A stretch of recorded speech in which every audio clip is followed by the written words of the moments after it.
Assalamualaikum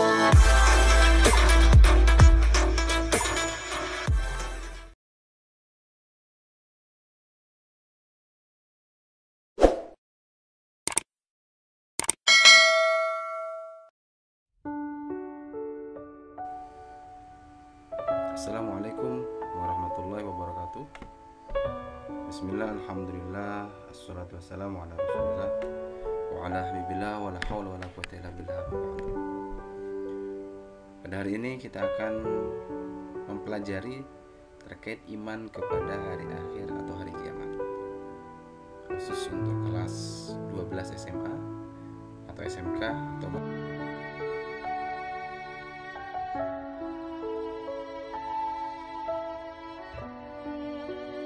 Adapun kompetensi yang harus Anda kuasai pada bab ini adalah hal-hal berikut ini. Pertama, memahami makna iman kepada hari kiamat. Kemudian yang kedua, menjelaskan pengertian hari kiamat. Yang ketiga, menyebutkan dalil yang berhubungan dengan hari kiamat. Yang keempat, menjelaskan perbedaan kiamat sugro dan kiamat kubro. Yang kelima, menyebutkan contoh peristiwa yang termasuk kiamat sugro. Yang keenam, menjelaskan tanda-tanda kecil akan terjadinya hari kiamat kubro. Yang ketujuh, menjelaskan tanda-tanda besar akan terjadinya hari kiamat kubro. Yang kedelapan, menjelaskan peristiwa yang terjadi dan akan kita alami setelah terjadinya hari kiamat: yaumul barzah, yaumul ba'ats, yaumul mahsyar, yaumul hisab, yaumul mizan, yaumul jaza. Yang kesembilan, menjelaskan perilaku yang mencerminkan seseorang beriman kepada hari kiamat. Dan yang ke-10 adalah menjelaskan hikmah atau fungsi beriman kepada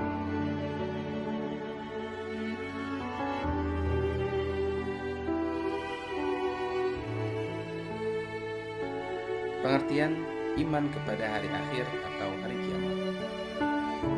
1. Iman kepada hari akhir artinya mempercayai bahwa hari kiamat suatu hari akan datang, di mana seluruh alam semesta hancur dan kehidupan yang kekal akhirat akan menanti.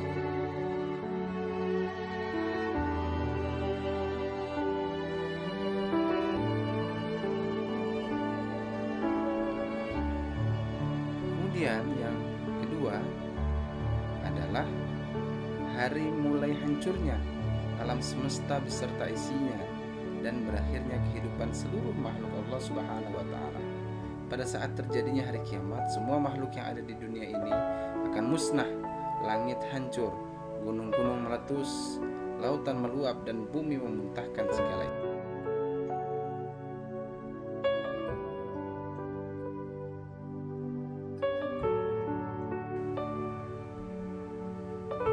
Dalil nakli tentang hari akhir atau hari kiamat. A'udzu billahi minasy syaithanir rajim. Bismillahirrahmanirrahim. Kullu nafsin dha'iqatul maut wa innama tuwaffawna ujurakum yawmal qiyamah. Faman zuhziha 'anil nari wa udkhilal jannata faqad faz. Wa mal hayatud dunya illa mata'ul ghurur. Setiap yang bernyawa akan merasakan mati, dan hanya pada hari kiamat sajalah diberikan dengan sempurna balasanmu. Barang siapa dijauhkan dari neraka dan dimasukkan ke dalam surga, sungguh dia memperoleh kemenangan. Kehidupan dunia hanyalah kesenangannya.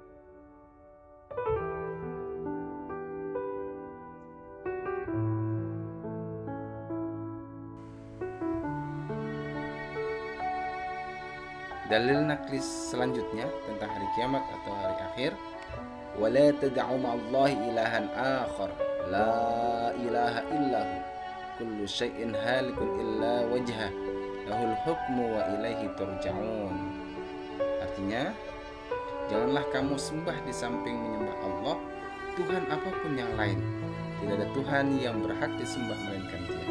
Tiap-tiap sesuatu pasti binasa kecuali Allah. Baginya lah segala penentuan dan hanya kepadanya lah kamu.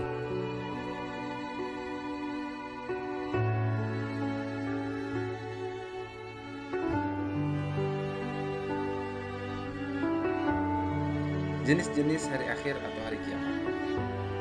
Peristiwa kiamat dapat dibedakan menjadi dua. Yang pertama adalah kiamat sugro atau kiamat kecil. Yang kedua contohnya adalah yaitu apa itu kiamat kubro?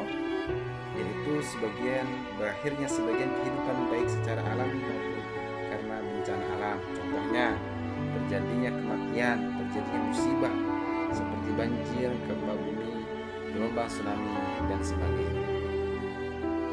Kemudian yang kedua adalah kiamat kubur atau kiamat besar, yaitu adalah rusak atau hancur.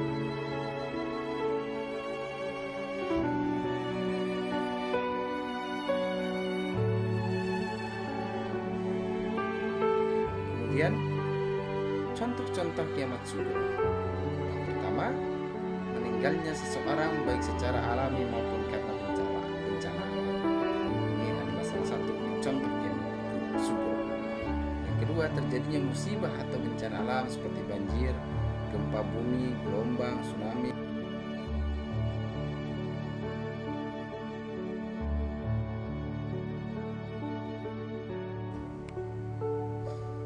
Kemudian tanda-tanda kecil ya yang akan terjadinya hari akhir atau hari kiamat. Pertama adalah masjid indah tetapi jemaahnya sedikit ya. Masjid megah banyak tetapi jemaahnya sangat sedikit. Yang kedua, banyak terjadinya pembunuhan ya. Pertumpahan darah sudah menjadi hal yang biasa.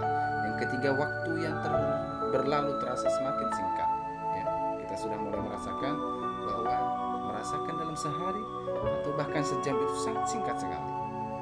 Yang keempat, saling berlomba-lomba meninggikan bangunan. Masya Allah ya, bahkan di Arab Saudi kita perhatikan Ka'bah itu kalah dengan bangunan-bangunan yang sebelahnya, hotel maupun yang lainnya. Dan yang kelima, banyak wanita yang berpakaian tetapi hakikatnya telanjang. Salah satunya adalah tidak menutup aurat, ya, berpakaian yang tidak menutup aurat ya. Kemudian yang keenam, pria menyerupai wanita dan wanita menyerupai pria. Alhamdulillah ya, ini zaman akhir salah satunya adalah contohnya banyak pria menyerupai wanita dan wanita menyerupai pria. Kemudian sering terjadi bencana alam seperti gempa bumi dan tanah longsor dan lain sebagainya. Jumlah perempuan lebih banyak daripada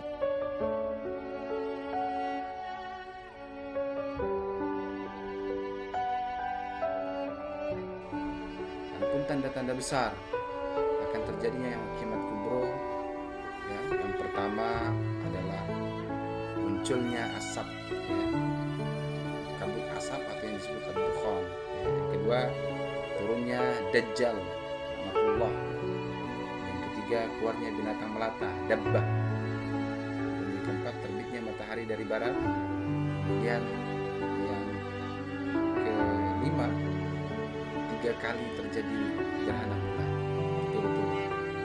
Yang keenam, turunnya Nabi Isa alaihissalam bin Maryam ya. Kemudian yang ketujuh, keluarnya Ya'juj dan Ma'juj ya. Yang terakhir adalah keluarnya api yang menjadi manusia.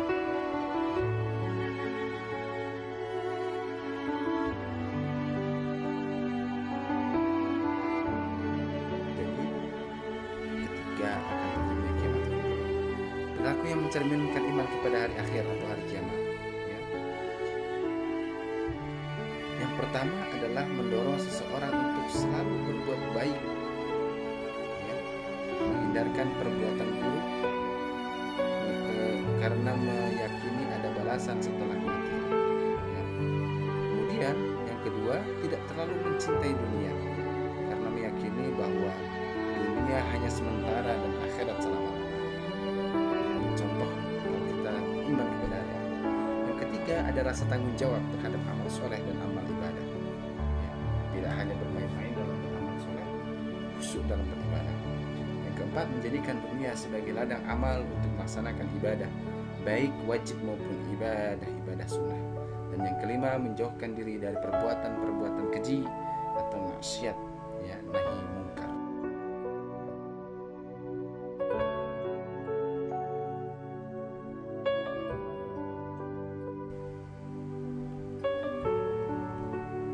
Selanjutnya, fungsi atau hikmah beriman kepada hari akhir atau hari kiamat. Ya. Pertama, dapat meningkatkan keimanan dan ketakwaan seseorang.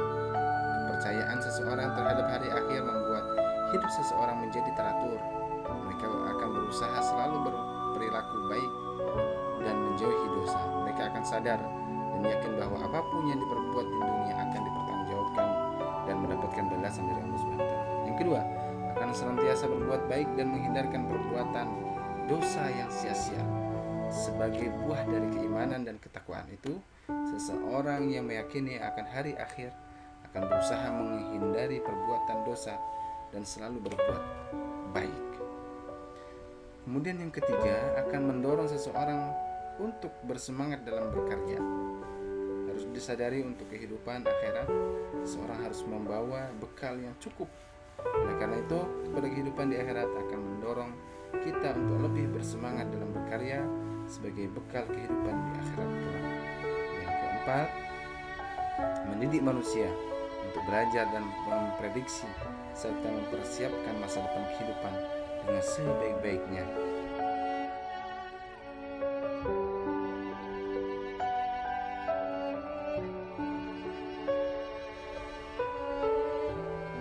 Selanjutnya, fase-fase kehidupan akhirat. Pertama, yaumul barzah atau alam kubur. Artinya adalah batas antara alam dunia dan alam akhirat. Di alam barzah, manusia sudah dapat merasakan balasan amal baik dan amal buruk. Yang kedua, yaumul ba'ts, artinya hari kebangkitan, yaitu hari dibangkitkannya kembali seluruh umat manusia sejak zaman Nabi Adam hingga manusia terakhir dari alam kubur setelah malaikat Israfil meniup sangkakala yang kedua. Yang ketiga, yaumul mahsyar adalah hari berkumpulnya seluruh umat manusia. Setelah manusia dibangkitkan dari alam kubur, manusia digiring dan dikumpulkan.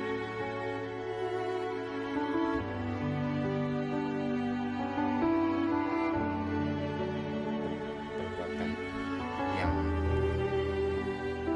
kemudian fase selanjutnya adalah yaumul hisab. Artinya adalah hari perhitungan amal baik dan buruk yang dilakukan selama hidup. Baik dan buruknya itu akan dipertanggungjawabkan semua. Kelima, yaumul mizan, yaitu hari pertimbangan amal baik dan amal buruk yang dilakukan manusia selama hidup. Keenam, yaumul jaza atau surga dan neraka adalah tempat terakhir yang diciptakan oleh Allah Subhanahu wa taala untuk memberikan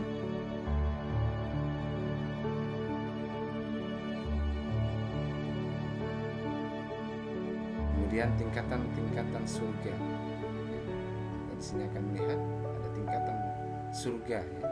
Yang pertama adalah Firdaus, yang kedua surga Adn, yang ketiga surga Naim, keempat surga Ma'wa, kelima surga Darussalam, yang keenam surga Darul Muqamah, yang ketujuh surga Al-Maqamul Amin, dan yang kedelapan adalah surga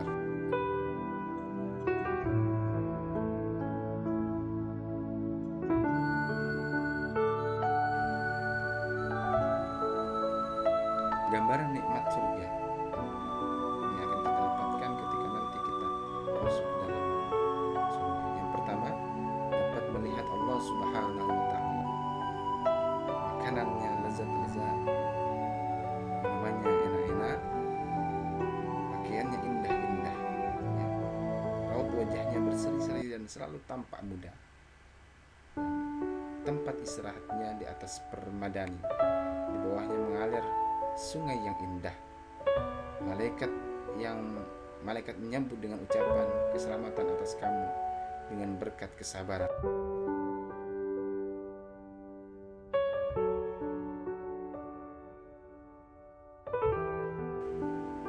Ini adalah nama-nama ya, neraka. Yang pertama adalah neraka Hawiyah, yang kedua neraka Jahim, yang ketiga neraka Saqar, yang keempat neraka Lazza, kelima neraka Hutamah, keenam neraka Syair, tujuh neraka Wail, dan yang terakhir adalah neraka Jahannam.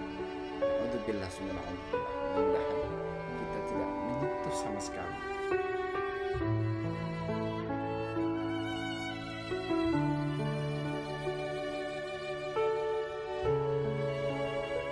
Gambaran siksaan neraka. Pertama, makannya duri yang tidak menyenangkan dan menggemukkan. Makanannya dari duri tidak mengenyangkan dan tidak menggemukkan. Yang kedua, minumannya nama, timah, dan darah yang panas. Yang ketiga, pakaiannya dari kuningan yang panas dan mukanya tertutup apinya. Yang keempat, raut wajahnya tertutup debu yang diselubungi kegelapan. Yang kelima, sambutan malaikat dengan memegang ubun-ubun dan kaki mereka. Yang keenam, ada siksaan khusus sesuai dengan dosa yang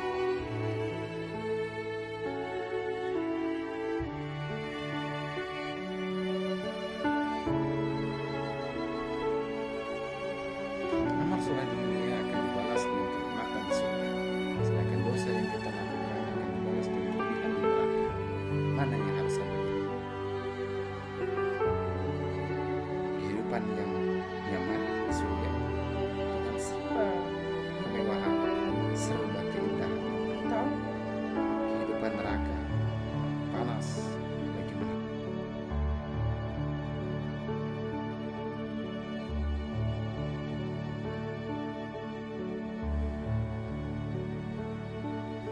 Jalan mana yang akan Ananda inginkan pada saat malaikat Israel menyumpai Ananda?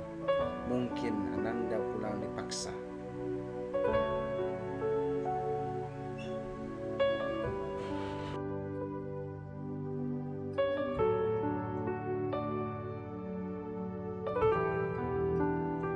Agar selamat dan tidak tersesat, selalu patuhi rambu-rambu jalan menuju surga.